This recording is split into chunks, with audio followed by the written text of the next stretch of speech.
تو جب دفعہ 144 لاہور کی پنجاب کی انتظامیہ نے لگائی، میں اس بندے کو مبارک دیتا ہوں، اس وقت محترم نواز شریف صاحب ریلی نکال رہے قابل احترام، اور محترمہ مریم نواز صاحبہ ایک بازار میں ریلی ہی نکال رہے تھے جس وقت دفعہ 144 کی تعینات کی گئی اور درجنوں مقامات پر لگائی گئی، اور بظاہر بادی النظر میں یہ ایسا لگ رہا ہے دفعہ 144 صرف ایک خاص سیاسی جماعت کو الیکشن مہم چلانے کے لیے روکا جا رہا ہے۔ باقی پیپلز پارٹی اور نون لیگ کے تو ماشاءاللہ خاصے پروٹوکول کے ساتھ، لیکن بھٹی صاحب پیپلز پارٹی کی جانب سے بھی لیول پلینگ فیلڈ نہ ملنے کا شکوہ سامنے آیا۔ اگر بلاول بھٹو زرداری کی بات، انہوں نے بھی ایک غیر ملکی خبر ایجنسی کو انٹرویو دیا ہے جس میں ان کا کہنا ہے کہ نواز شریف ایسا تاثر دے رہے ہیں کہ وہ وزیر اعظم بننے کے لیے عوام کے علاوہ کسی اور طاقت پر بھروسہ کر رہے ہیں، لیکن انہوں نے کہا کہ الیکشن کی شفافیت پر ابھی سے سوالات اٹھ رہے ہیں، لیکن انہیں امید ہے کہ وہ توقعات کے برعکس الیکشن جیت کر سرپرائز دیں گے۔ تو کیا لگتا ہے آپ کو سرپرائز دے سکیں گے؟ اور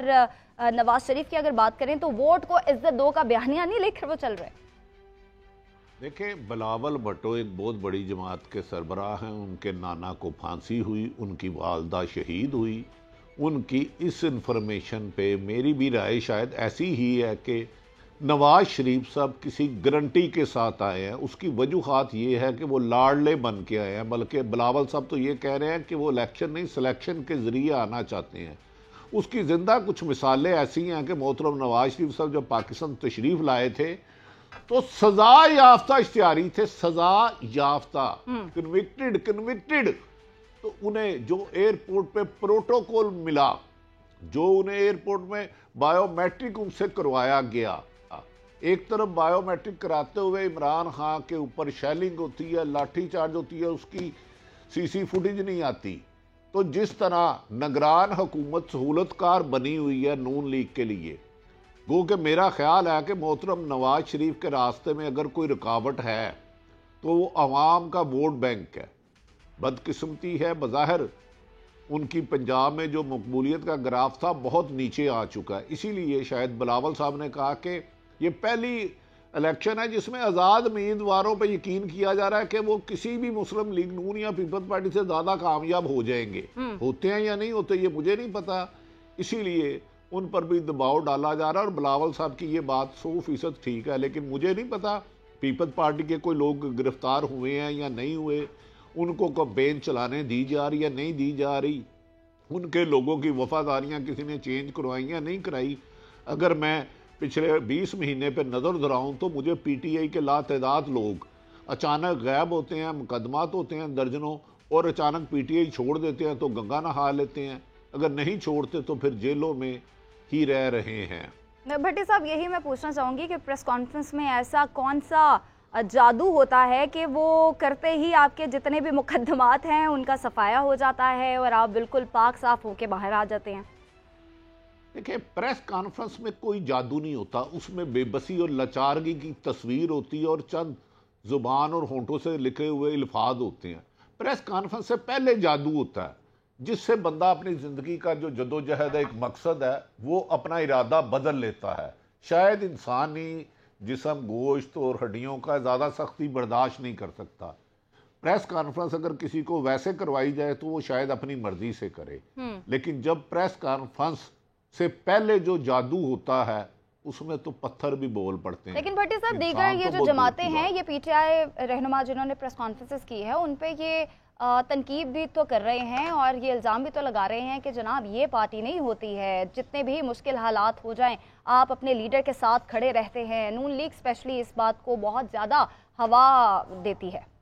ہاں، نون لیگ یہ کہہ سکتی ہے، یقیناً جب ضیاء الحق آئے تو جو پیپلز پارٹی تھی اسے ختم کرنے کے لیے اینٹی پیپلز پارٹی ووٹ تھا، جنیجو لیگ بنی، اس وقت نواز شریف طریقے استقلال میں تھے۔ کیا میں صرف میاں صاحب سے ایک گزارش کرتا ہوں، میاں صاحب حقائق شاید تلخ ہے، 2002 میں مسلم لیگ نون کی پاکستان بھر میں کتنی سیٹیں تھیں؟ یہ نہیں ہوتا، وہ اس کے لیے ہم اسے لیے کہتے ہیں کہ وہ ایک ڈکٹیٹر تھا، مشرف ضیاء الحق ڈکٹیٹر تھا، لیکن کسی نگران حکومت میں یہ جانبداری میرے لیے بینگ اے جرنلسٹ میرے لیے ایک تعجب ہے، حیرت ہے کہ انبلیویبل ہے۔ بظاہر جمہوریت بھی ہے، ڈکٹیٹر بھی نہیں ہے، ہم کسی کو یہ بھی نہیں کہہ سکتے۔ ضیاء الحق کے دور میں ہم کہتے تھے ہم مشرف دور میں کہتے تھے، لیکن مشرف دور میں آج سے 10% سختی بھی نہیں تھی. تو یہ جو آپ ہیں نا محترمہ، اگر آپ بھی چلی جائیں اور پریس کانفرنس کریں تو آپ کہیں گے دوسری جنگ عظیم میں پہلا بم میں نے مارا تھا. اللہ تعالیٰ دشمن کو بھی وہ وقت نہ دکھائے. یہ تو سب ہمارے پاکستانی بھائی ہیں، چاہے وہ نون لیگ سے ہیں، پیپلز پارٹی سے ہیں. بدقسمتی ہے کہ جو یہ الزام لگ رہا ہے کہ زبردستی ہمدردیاں چھڑوائی جا رہی ہیں، اس میں کہیں نہ کہیں حقیقت نام کی کوئی چیز نظر آتی ہے. لیکن میں صرف نون لیگ سے اور پیپلز پارٹی سے دونوں سے اور مطالبہ کرتا ہوں، خدارا یہ کام نہ کریں. کل کو آپ کے ساتھ بھی یہ ہوگا. یہ جو راستہ آپ نے دکھا دیا ہے بھٹی صاحب، یہ ہمارے یہ پہلی بار تو نہیں ہو رہا ہے اس طرح کی. یہ دیکھیں نا، لاڈلا ازم کی جو بات ہے یہ ہم نے پچھلی ہی دور حکومت میں بھی دیکھی. جن کی حکومت تھی ان کے بارے میں کہا جاتا تھا کہ جی یہ لاڈلا ہے، یہ لاڈلا ہے، اور اب بھی وہی باتیں ہو رہی ہیں. تو یہ لاڈلا ازم جو ہے وہ کب ختم ہوگا؟ ہمارے سیاستدان جو ہیں وہ کب اپنی غلطیوں سے سیکھیں گے؟ اچھا، یہ تو آپ نے بالکل سچ کہا. پہلی بار نہیں ہوتا. بعض لوگ سیاسی جماعتیں بناتے بھی ہیں، توڑتے بھی ہیں. لیکن مجھے تاریخ میں 14 اگست 1947 کو اگر پاکستان بنا تھا، اگر میری میموری ٹھیک کہہ رہی ہے، کون سا وزیر اعظم ہے عمران خان کے علاوہ جس پہ 200 مقدمات ہوئے ہیں؟ کون سی ایسی جماعت ہے جس کی 90% قیادت گرفتار ہوئی ہے؟ کون سی ایسی سیاسی جماعت ہے آج تک کے الیکشن شیڈول کے بعد، بشمول پیپلز پارٹی نون، الیکشن شیڈول کے بعد لفظ کہہ رہا ہوں، جس سے اس کا نشان چھین لیا جائے؟ وہ الیکشن کمیشن نشان چھینے کہ جو خود 90 دن میں الیکشن نہیں کرا سکتا. اس الیکشن کمیشن کے فیصلے کو اسلام آباد اور پشاور ہائی کورٹ نے ختم کیا، اور سپریم کورٹ نے اسلام آباد پشاور ہائی کورٹ کے خلاف فیصلہ دیا اور الیکشن کمیشن رکھا جو خود پنجاب، کے پی کے اور بشمول چاروں صوبوں میں الیکشن نہیں کرا سکے. ماضی میں ہوتی رہی، یہ نہیں کہ پہلی دفعہ ہوئی ہے، لیکن اس دفعہ انتہا ہو گئی ہے. پنجابی کہتے ہیں انی پہ گئی ہے. توڑ جوڑ ہوتا تھا، سختیاں ہوتی تھی ہر الیکشن کے بعد. ایون کہ جب نواز شریف صاحب ملک کے وزیر اعظم بنے 13 میں، تو آصف علی زرداری صاحب نے کہا RO کے الیکشن ہے.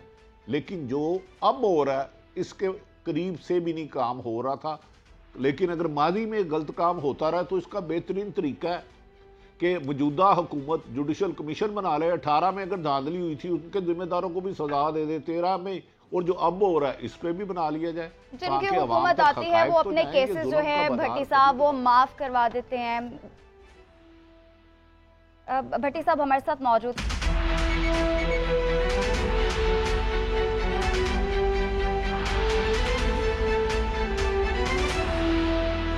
ویلکم بیک ناظرین. چیئرمین پیپلز پارٹی بلاول بھٹو زرداری کی بات کی جائے تو وہ اپنی انتخابی مہم میں نون لیگ پر مسلسل لفظی حملے کر رہے ہیں، لیکن نواز شریف اور مریم نواز کی جانب سے پیپلز پارٹی کے خلاف کوئی بیانیہ سامنے ابھی تک نہیں آیا ہے. لیکن صرف مریم اورنگزیب نے، جو ترجمان نون لیگ ہے، ان کی جانب سے ایک بیان سامنے آیا ہے کہ جی پارٹی قیادت نے کہا ہے کہ جتنے بھی یہ سیاسی الزامات ہے بلاول بھٹو کی جانب سے ان کا جواب نہ دیا جائے. اس کے ساتھ ساتھ انتخابی مہم کے دوران مخالفین کے جھنڈے اور بینرز اتارنے کے واقعات تو معمول ہیں اور ایسے معاملات پر لڑائی جھگڑے بھی سامنے آتے رہتے ہیں. لیکن اس بار کئی نئے واقعات جو ہے وہ رونما بھی ہو رہے ہیں، رپورٹ بھی ہو رہے ہیں. اس کے ساتھ شہباز شریف صاحب کا بینر اتارنے پر پولیس کے چھاپے مارے جا رہے ہیں کہ کس نے وہ بینر پھاڑا اس کو گرفتار کیا جائے. اس کے ساتھ ساتھ فائر بریگیڈ کی آگ بجھانے والی جو گاڑی ہوتی ہے اس پہ بندے کھڑے ہو کر بینرز اتار رہے ہیں. اس تمام تر صورتحال پہ بات کرنے کے لیے ہمارے ساتھ اسٹوڈیو میں آج موجود ہیں حسین بٹ صاحب، بیورو چیف لاہور. بٹ صاحب، یہ کیا معاملہ ہے؟ چھاپے کیوں مارے جا رہے ہیں؟ یہ پہلی بار تو نہیں ایسا ہوا. مخالفین جو ہوتے ہیں، ایک پارٹی سے جو ایفیلیٹڈ ہوتا ہے وہ دوسری پارٹی کے بینرز اکھاڑ بھی دیتا ہے، پھاڑ بھی دیتا ہے، لیکن پولیس کی جانب سے چھاپے مارے جانا یہ نیا واقعہ ہے. تو آپ ٹھیک کہہ رہی ہیں. ملک میں جو انتخابات ہیں اس وقت محکمہ داخلہ پنجاب کی طرف سے تمام اضلاع کو، پولیس اور انتظامیہ کو مراسلہ جاری ہو رہے ہیں کہ جناب حملے ہو سکتے ہیں اور بیلٹ باکس اور انتخابی نشانات چھینے جا سکتے ہیں. لوگ کچھ خوفزدہ ہے، تھریٹ ہے. اور اس کے ساتھ ساتھ مجھے نہیں سمجھ آ رہی کہ اس وقت جو پنجاب پولیس ہے وہ کہاں سوئی ہوئی ہے. کیا وہ راوی چین لکھ رہا ہے؟ بات یہ ہے کہ 144 لگا کے نہ سو گئی ہے. ہاں، یہ بھی ہو سکتا ہے، آپ ٹھیک فرما رہی ہیں. لیکن سوال اس میں یہ ہے کہ اس وقت ایکشن لینا چاہیے، میں سمجھتا ہوں محسن نقوی صاحب کو، پنجاب پولیس کو اور الیکشن کمیشن کو، کیونکہ ہمیں رپورٹس جو آ رہی ہیں مختلف جگہوں سے، فار ایگزامپل جیسے آپ نے بات بھی کر دی ہے کہ اب کوٹ رادھا کرشن میں جو میرے خیال کے مطابق وہاں پر بندہ اس وقت حراست میں ہے اور ایف آئی آر کا اندراج بھی ہو گیا ہے. اس نے بینر اتارنے کی کوشش کی, اس پہ الزام یہ ہے کہ شہباز شریف کا. اچھا اسی طرح اگر آپ لاہور کے ایف آئی آر کا متن کیا ہے, آئی مین کیا کہ بینر اکھاڑ دیا, بینر پھاڑ دیا, اس پہ کون سی دفعہ لگ سکتی ہے؟ ہاں اس پہ بھی میں آپ کو بتاتا ہوں, لیکن اصل بات یہ ہے کہ اس کے ساتھ ساتھ مختلف جگہوں پر, آپ کے پاس ٹائم چونکہ شارٹ ہے, میں کوٹ رادا کشن سے فوری طور پر آپ کو لے کے آنا چاہتا ہوں 119 کے حلقے میں. 119 کے حلقے میں بھی یہی سیم صورتحال ہے جو کوٹ رادا کشن میں ہے. اچھا سوال یہ ہے, یہاں پر شہزاد فاروق صاحب ہے جو کہ الیکشن لڑ رہے ہیں مریم نواز صاحبہ کے مخالف لڑ رہے ہیں این نیشنل اسمبلی کی طرف سے.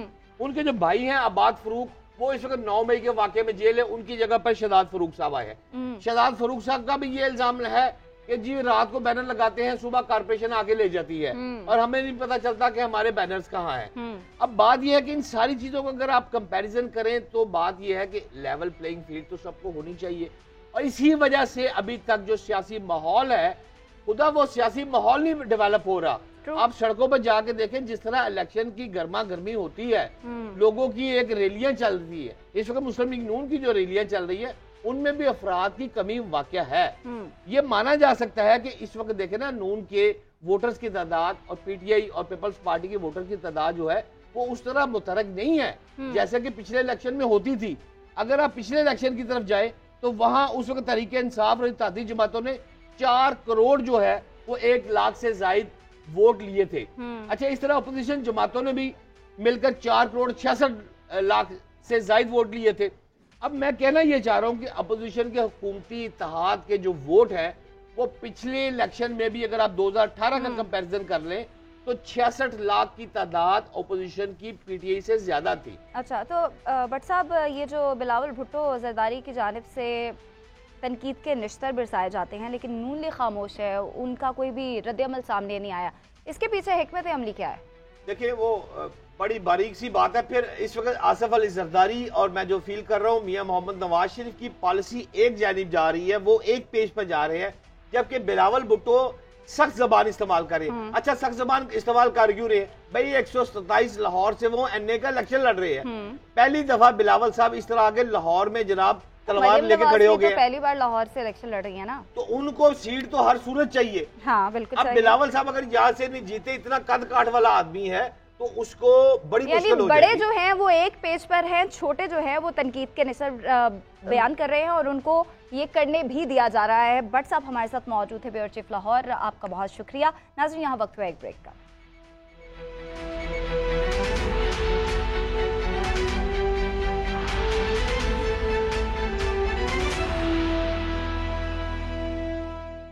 بریک کے بعد خوش آمدید. ناظرین پارٹی کے اختلافات, اندر کے اختلافات کی خبریں جو ہیں وہ بہت پہلے سے ہی آنا شروع ہو گئی ہیں, اور اگر اسپیشلی پی ٹی آئی کی بات کریں تو ان کے اندر میں آپسی اختلافات جو ہیں اس کی خبریں بھی پہلے سے آ رہی ہیں. اب بہت سے ایسے رہنما ہیں جو دیگر جماعتوں میں شمولیت بھی اختیار کر رہے ہیں. اس معاملے پر بات کرنے کے لیے ہمارے ساتھ موجود ہیں آج کاشف سید, بیورو چیف. کاشف بتائے گا کون کون سے رہنما ہیں, کون سی پارٹی انہوں نے جوائن کی ہے اور اس کی وجہ کیا بنی ہے؟ ٹھیک ہے انتخابی نشان ان سے واپس لے لیا گیا تھا جس کے بعد یہ مشکلات جو ہے اس کا سامنا کرنا پڑا پی ٹی آئی کو. دیکھیں تحریک انصاف کو یہ مشکل درپیش ہے کہ ان کے امیدوار آزاد حیثیت میں ہیں, ان کے پاس انتخابی نشان نہیں ہے, ان کے پاس پارٹی کا ٹکٹ فارملی نہیں ہے, اور اب جن لوگوں کو توقع تھی کہ انہیں بھی ٹکٹ دیا جائے گا تو انہوں نے بھی آزاد حیثیت سے کاغذات جمع کرائے ہیں, اور وہ ایک حلقے میں 2-3 تحریک انصاف کے کارکن وہ اپنے آپ کو عمران خان کے نمائندے کے طور پر پیش کر رہے ہیں. اور اس وقت ہم دیکھ رہے ہیں کہ 100 سے زائد حلقوں میں یہ امیدوار کہیں نہ کہیں ضرور موجود ہے. اب ان کے اختلافات سامنے آ رہے ہیں, پارٹی کی جانب سے ان کو نوٹسز دیے جا رہے ہیں. پشاور ہی میں ایک امیدوار کو نوٹس جاری کر دیا گیا ہے اور ان کو کہا گیا ہے کہ انہیں پارٹی سے نکال دیا جائے گا. اسی طرح بنو میں, اسی طرح مردان میں, اسی طرح دیگر اضلاع میں یہ رہنما موجود ہے امیدوار کی صورت میں. اس کے ساتھ ساتھ ایک اور بات بھی کہ پارٹی کے اہم رہنما جو صوبے کے سینئر نائب صدر بھی ہے عاطف خان, جو گزشتہ حکومتوں میں وزیر رہے, عمران خان کے قریبی ساتھی ہیں, مردان سے وہ الیکشن بھی لڑ رہے ہیں, اور انہوں نے باقاعدہ